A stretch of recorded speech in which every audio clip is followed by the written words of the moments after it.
I'm Hemant Mehta. And I'm Jessica Bluemke. And you're listening to the podcast for FriendlyAtheist.com. You can now listen to all of our episodes and see show notes at FriendlyAtheistPodcast.com. I am here with Lauren Lane. Lauren's the executive director of the Skepticon conference every year. And I wanted to bring her in to talk about what it's like to run a conference of that size, because it is huge and it takes a whole lot of effort. So thanks for being here. And, you know, as we get closer, when is Skepticon? It's November 13th through the 14th, or 15th this year. The 15th. And as we're getting closer to it, how stressed out are you getting? I mean, right now I'm feeling pretty good, but the closer it comes, like, the more stressed out and, like, stress dreams happen. And I'll get, like, the night sweats. I wake up and I'm like, oh, my God, the thing. But after 8 years of doing it, I feel like we've gotten it down. Yeah. So I am less worried, or maybe my worries are less founded on the actual like things that are going to go wrong. So what's new about this Skepticon compared to all the other ones? This year we're having all new speakers, so there are no returning names. Okay, so that sounds hard in a sense. Like, how do you find? Is that hard to find brand new speakers to address a conference of that size? I guess so. I think, you know, our method for finding speakers has always been make a giant list, and then argue for hours over the names that we've chosen on this list between, like, the 8 of us. So I think it's just changing that we've had to exclude people who have been at the con before, which it was relatively easy to do. Yeah. What are some of the people you have coming this year? So many. I have all the names. Which names do you want? Whichever ones people seem to be really excited about, or when you announce them, they're like, oh my God, that's so cool. How did you get that person? Because there were a couple names that I thought that when I saw the list. Oh, well, see, I don't know which names those are. I know the first one that stood out to me, just because it was different from anyone I'm used to hearing talk to, like, an atheist audience. Mm-hmm. There was, like, an MMA fighter. Yes! Mary Ann Franks. She does Krav Maga. Or no, you're talking about Fallon Fox. But we have more than one person who does, like, that's crazy fighting styles. So what's the connection to skepticism then? I mean, Fallon is an atheist and has, like, attended a few cons. I think she went to American Atheist Conference, and I don't know, we just were like, this sounds really silly because this is getting into the mind of Skepticon. Yeah. We're very theme, or maybe I'm very theme oriented. We're like, skate, yes, sports, skating, active. We need people who are active. We want athletes to come this year. And so she was one of the people that popped up as an atheist athlete. So that is why we reached out to her. That's interesting. I remember going to some conference once where I heard an opera singer talk about skepticism. And it's like, what's the connection there? And she's like, you have no idea how much superstition there is in our world that the public never hears about. You just see the product on stage. Yeah. And I wonder how much there is in, like, something like MMA and something like I'd imagine it's fighting. Like, you know, like soccer, maybe baseball, where you wear your lucky socks and you don't wash them or something. Or, like, you have a ritual that you do before you bat where, like, you'll get a hit. Like, I think sports is very superstitious. Yeah, absolutely. How do you guys put on... This is a free conference. Yes. And you're bringing in a ton of speakers. You're flying them in, which costs a lot of money. You have to secure a venue, which costs a lot of money. How the hell do you keep it free for people to come? Lots and lots of hard work. So what goes into that? Because I'm sure there are people who are like, I would love to come to Skepticon, but if I can't come to Skepticon, it would be so cool if that was somewhere in my area. Right. But as any conference organizer I've talked to has said, like, the hardest part is trying to get a little bit of funding. So maybe you could bring in one person and you can hit up donors in your area maybe to pitch in, but, like, that's not easy to do. And yet you guys are going on 8 years of a free conference where you bring in, like, dozens of people. How does that happen? Is it all donors? Is it all something else? How are you making that work? It's a combination of things. You know, we crowdfund, I guess, in a way, and that we get a lot of donations from the people who are coming. And then we try to do fun fundraisers where, you know, we have T-shirts for sale or something, and then we have sponsorships that we offer for businesses, and then tables. Selling table space helps. It's like a combination of all of those things, but I would say for the most part, it's people just donating money. They're grateful for the conference itself. Yeah, and we offer incentives, like if we have like $100 donation, you get a certain thing at the con. Like we try to keep it like you're not just giving us money, like you're getting something in return. Not only a conference, but also this extra perk. And is there anything? Here's the question then: Skepticon is I think there's like one or two big free conferences that happen right now in the country. Is there any reason other people couldn't do it somewhere else? Or is there some special sauce in Skepticon that says, all right, we can do this here, but good luck trying to start it somewhere else? I don't know if there's a special sauce so much as you have to work really, really, really effing hard to get a con off the ground, because you're doing all the groundwork, you're doing all the fundraising, and it's all on you, and it's hard. It's hard work, and it's often thankless work, and how many of you you said 8 of you are on the staff of putting this together. How many of you are doing this like full time? Maybe about half that at any given moment. Like, I'm consistently in the mix, and then there's Floyd and Rebecca and other Rebecca, and really we all have our separate jobs that we've kind of like separated over the years, that what we're good at, what we want to do. So there's someone for tables, someone for workshops, someone who works on sponsorships, and I do a lot of the speaker wrangling because my name, I guess, is more associated with Skepticon. So you're not doing, none of you are doing this full time. But this is all just, is it volunteer or anyone getting paid for this? No one gets paid for Skepticon. So it's all volunteer run. All volunteers. And how much time are you talking that it takes for someone saying, I want to put this together myself or something? I don't know if I want to say because it's going to make me sad. Okay. It's basically a part-time job for me. Yeah. And I'm sure for others as their jobs become more important during the year. So and closer to, you're like a tax accountant or something in March or April. Yes. At all times. Exactly. Because there's one moment of the year that's pivotal, and everything else is just like the groundwork. Right. Yeah. So do you get to enjoy Skepticon when it comes around, or are you just a constant ball of stress? I think it's more the second one. Yeah. Because I'm constantly concerned, like, there's something going wrong, or we got to get this set up, or we need to wrangle these people for this thing. But I would say it's gotten less stressful over the years because we've done it before. We know how to like roll with the problems and the punches that come our way, and we can kind of anticipate when things are happening, and everyone's gotten really good at like stepping up and doing what they can do. When you're talking to other conference organizers, because I'm sure you guys swap war stories of all sorts, what are some of the problems maybe that other conferences have that you guys have avoided? Is there anything unique to Skepticon in terms of the issues that might come up? I don't know, because of it's a free conference? I don't know. I can't think of any problems that we have that other cons don't. I mean, when you get a bunch of people in one space, it's fairly typical stuff. Like, there's going to be maybe some fights or some disagreements, or someone's going to be naked in the elevator. Of course. Like you do. So, I don't think we have any. Well, I guess, there was that one gun incident, but yeah.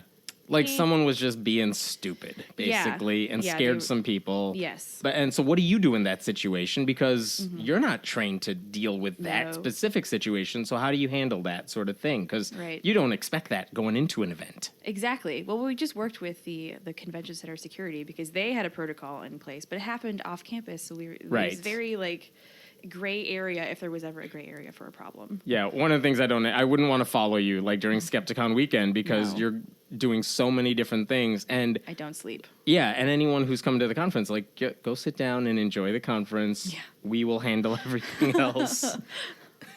Exactly. How did this thing even begin? Way back when JT and I were undergrad students at Missouri State University, we hatched this plan to bring some speakers to campus, and that was PZ and Richard Carrier. And then we liked it doing it the first year. We decided to do it again, and then it just got bigger. Did you get funding from the campus to do it that first year? Yes. As a student group, we got so much money to put on events, and that's where most of our funding came from. Although the university was not exactly helpful, or we had to front a lot of that first year on our own and then get paid back later, which was ridiculous. Yeah, especially when you're college students already. Yeah. So you did it that first year. What made you think, all right, let's do this again? Well, it was very stressful, but afterwards we were just on such a high. We were like, yes, we did it. People loved it. We changed hearts and minds. We are on fire. And then we decided we had to do it again. And then it just the momentum just kept building up. Like, every year it would be hard, but it would be worth it. And we would be fueled to do another year. And one of the things I constantly hear from people who attended that conference is, that was awesome. Yeah. They've been to paid conferences where they had to pay registration and stuff that didn't have the variety of speakers or as pleasant an experience for whatever reason. Wow. And I'm wondering, like, how did you guys figure this stuff out? Because, again, this isn't an insult, but you guys were college students. You don't know what you're doing in terms of putting on a conference. I know everything. Don't you know that? Oh my God. But there are professional organizers that run some of these conferences, or they do this full time, and they can't achieve the sort of just good, positive experience that a lot of people get. Yeah. What is it about you guys that makes it work? We're amazing. Just like that. Yeah. Well, I mean, a lot of it we learned by trial and error, and then I think, doing some research, asking other people who have done it before how they handled problems, or just using common freaking sense and being like, if we were going to a con, what would we want to see? What would we want to do? How would we want to be treated? And took it from there. Is there anything you did at one of those earlier Skepticons that now you're just like, oh, I can't believe we did that? Yeah, we tried to do like a speaker volunteer dinner at one point, and it was just like a total hot mess because there was only so many meals, and like more people showed up than we had meals for, and so people were sharing meals, and I felt really bad. Yeah, and what's the protocol for those of us who don't? If you just show up to Skepticon and enjoy the conference, we don't ever see what happens behind the scenes. Let's say Skepticon just ended. Yeah. What are you and your team doing afterwards? Besides, like, sleeping. I was going to say sleeping and then having, like, a crazy drunken celebration of sorts. But, like, after all that dies down, like, what's the post-mortem for the conference? What do you do? Well, I think after the con, I think on Sunday night, we all get together and we just kind of decompress and talk about the weekend, how it went, and we tell each other stories. Like, remember when I was skipping down the hallway? Yeah, there was a thing happening. And I was like, oh, I had a smile on my face, but yes, everything was fine. Yeah, and then we take a good month off. Like, we don't really talk about it or do any work on the next year, but we might look at the first thing I think we do work wise is look at comments and suggestions from that year. That people left you. Yeah, because when the con is fresh in our mind, we can decide whether or not the comment is helpful or hurtful. And what are some of the helpful comments you've gotten? Well, gender-neutral bathrooms, workshops were a suggestion. We were like, we should have workshops. That's fucking genius. Yeah. Yeah, just tons of stuff. Because all these people are coming in and they're like, yeah, you want to hear the speakers, but it's like, I want to do something. Yeah. And the workshops kind of help you get active. Exactly. And the dance was also a suggestion. Maybe not like on a suggestion card, but someone was like, there should be a dance at Skepticon. And so last year you had a prom of sorts. Yeah, so we had a prom. I was like, this is true. We need a dance. Thank you for bringing this to my attention. Something I've never seen anywhere else, by the way. Oh, no.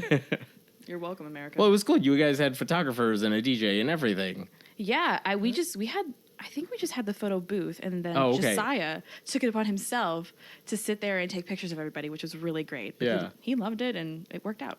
And your videos are awesome, too. Like, how does that work?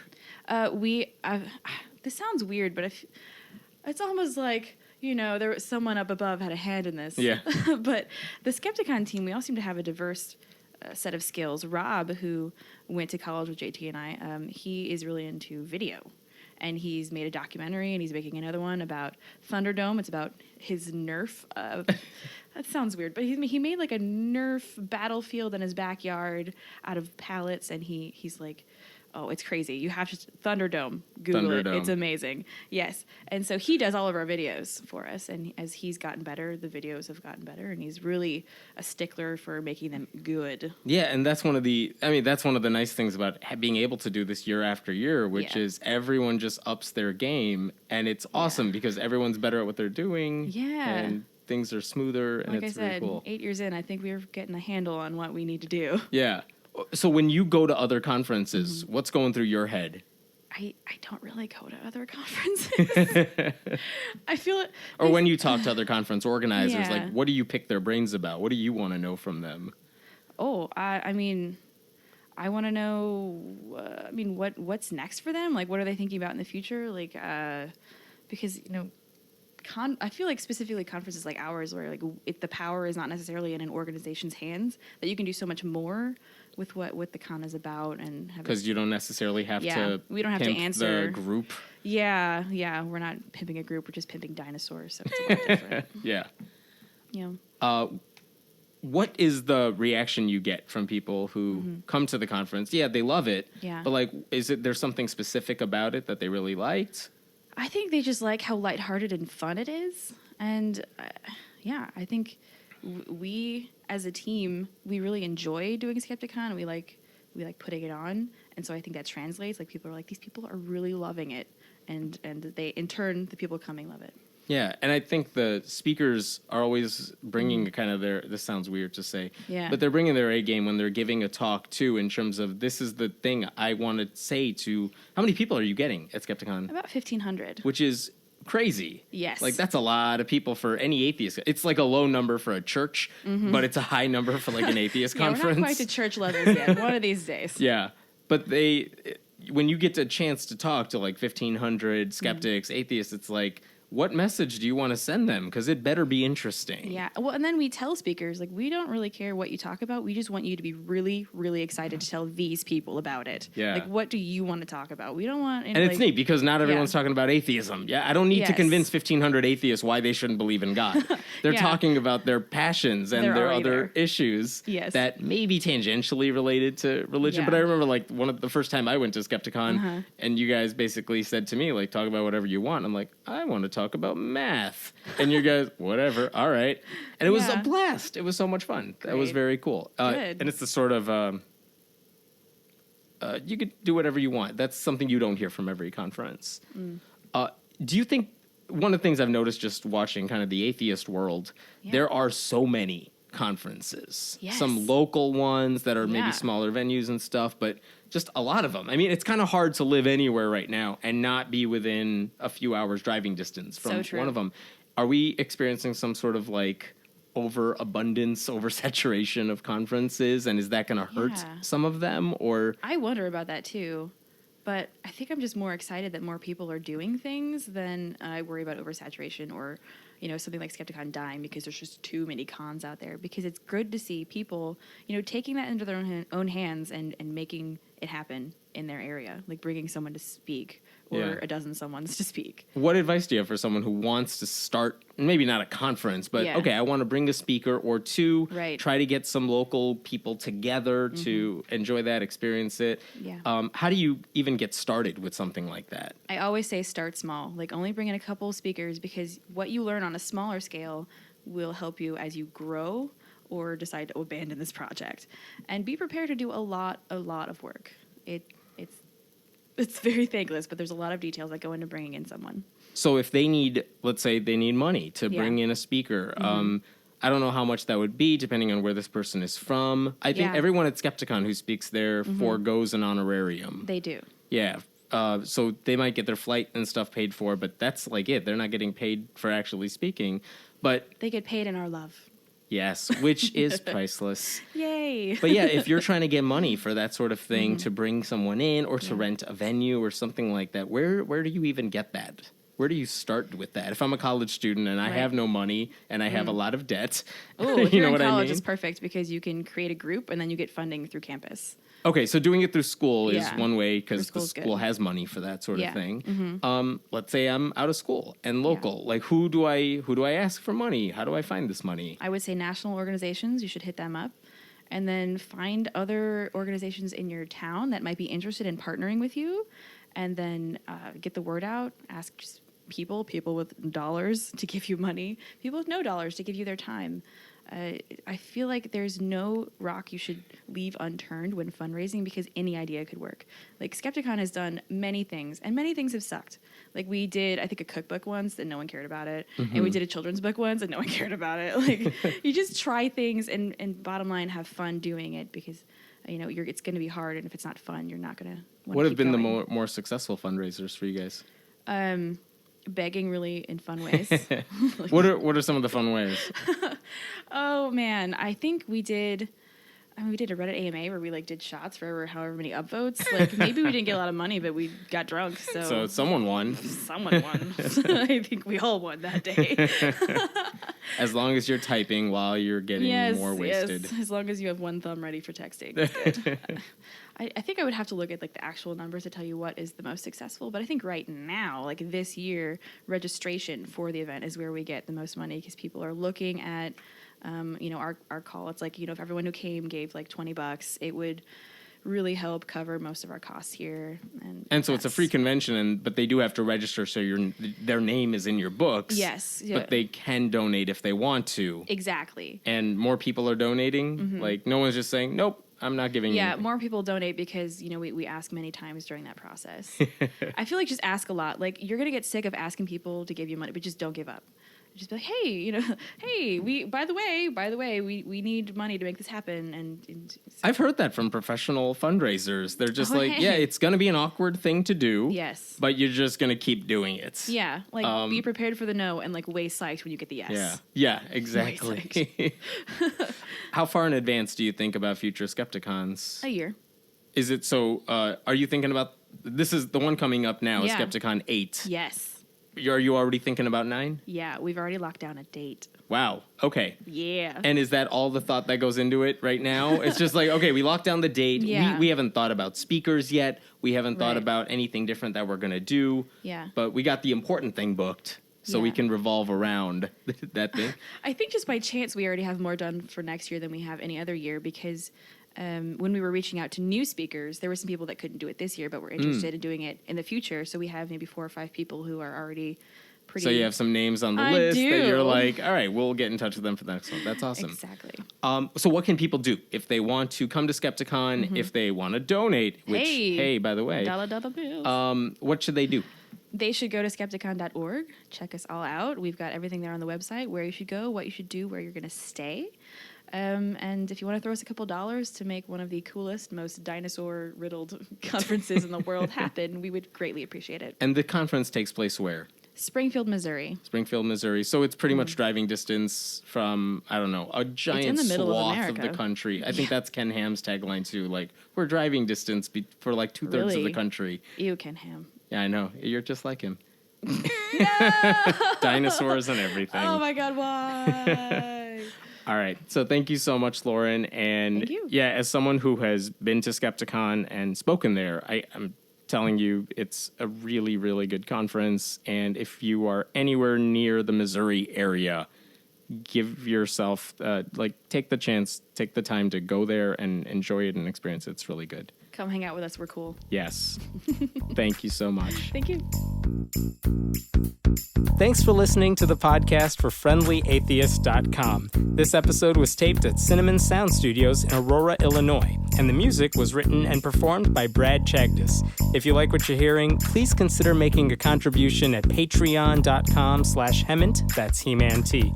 We appreciate your support. I'm Hemant Mehta. And I'm Jessica Blumke. We hope you'll join us next time.